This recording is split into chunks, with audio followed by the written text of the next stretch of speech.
Assalamualaikum warahmatullahi wabarakatuh. Saya Diki Permana dari program studi Magister Manajemen Inovasi Universitas Teknologi Digital Bandung, angkatan 2023, mau memaparkan materi yang bersumber dari buku Parenal Kasali yang berjudul Disruption. Oke, langsung saja. Disruption adalah mengacu pada teknologi dan memberikan pengaruh besar terhadap industri pasar. Sebagai contohnya, Alibaba mendisrupsi dunia dengan mempermudah pencarian dan transaksi dari pemasok dari berbagai negara lain. Semua ini memberi pencerahan bahwa kita perlu memberi ruang untuk melakukan akselerasi demi mengejar perubahan yang semakin hari semakin cepat. Kemudian ada teori dari Christensen. Beliau memaparkan teori disruption menggantikan pasar lama. Industri dan teknologi menghasilkan sebuah kebaruan yang lebih efisien dan menyeluruh. Jadi disruption menggantikan pasar lama dengan teknologi.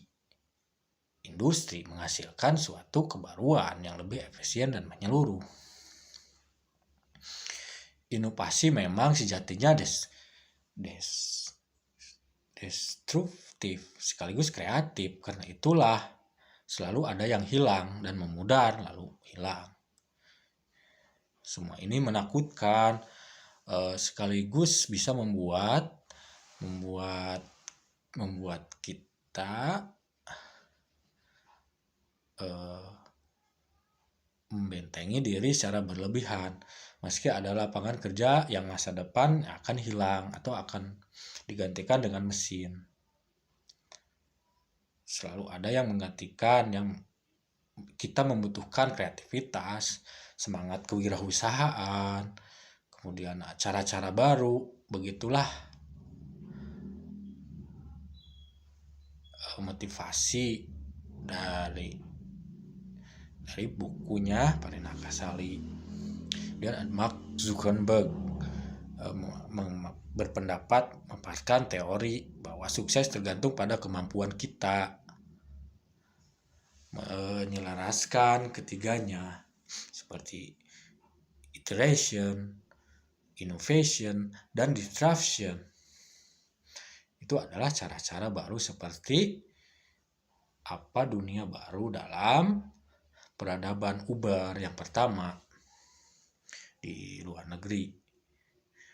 Kemudian di dalam negeri juga kita mengenal perusahaan yang didirikan oleh Pak Nadiem Makarim seperti Gojek yang mendisrupsi pasar lama menjadi pasar baru.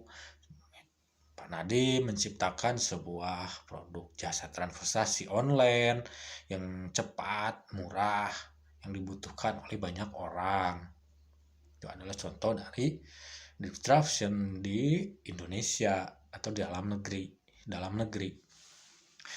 Kemudian ada perbedaan dunia lama dengan dunia baru. Kemudian perbedaannya dunia lama yang pertama, yang ke satu adalah tim series dan linear. Kemudian yang kedua defining ekonomi memiliki, menguasai dan integrasi.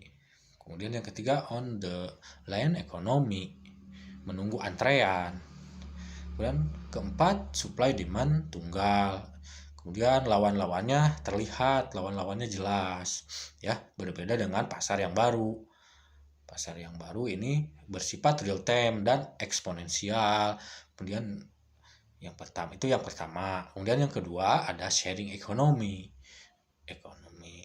dari berbagai akses.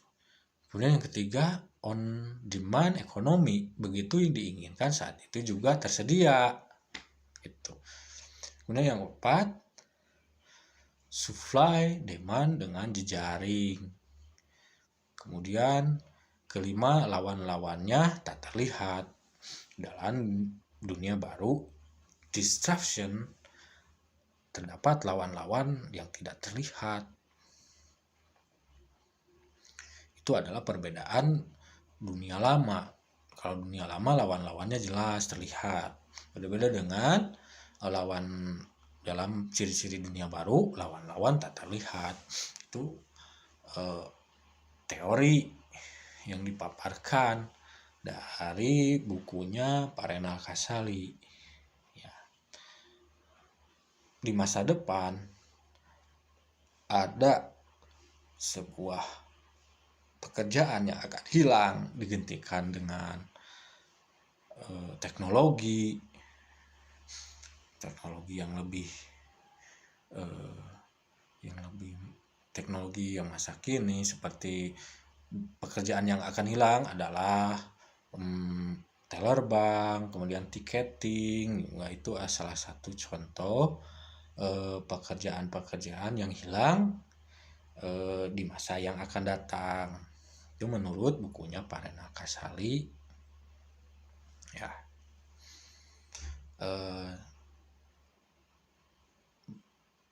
Berikut paparan dari teori bukunya Pak Renal Kasali yang berjudul Disruption. Mohon maaf bila ada kesalahan kata. Wassalamualaikum warahmatullahi wabarakatuh.